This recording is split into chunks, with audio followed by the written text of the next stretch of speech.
অনুগ্রহ করে শুনবেন। খড়গপুর থেকে পুরী যাওয়ার জন্য ট্রেন নম্বর 18,409 শ্রী জগন্নাথ এক্সপ্রেস। এই ট্রেন আগে হাওড়া জংশন থেকে ছেড়ে আসে। প্রতিদিন রাত 8:50-এ খড়গপুর জংশনের 3 নম্বর প্ল্যাটফর্ম থেকে ছেড়ে যায় এবং এটি পুরী পৌঁছায় পরের দিন ভোর 4:35-এ পুরী স্টেশনের 4 নম্বর প্ল্যাটফর্মে। ট্রেনটির মোট যাত্রাপথ 385 কিলোমিটার, যা অতিক্রম করতে সময় লাগে 7 ঘন্টা 45 মিনিট।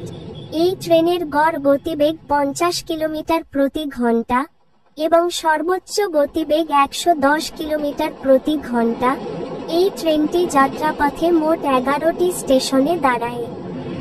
এই ট্রেনের স্লিপার ভাড়া 250 টাকা, থার্ড এসি ভাড়া 665 টাকা, সেকেন্ড এসি ভাড়া 940 টাকা, ফার্স্ট এসি ভাড়া 1565 টাকা। ভিডিওটি ভালো লাগলে লাইক করবেন এবং সঠিক তথ্যের জন্য চ্যানেলটিকে সাবস্ক্রাইব করবেন।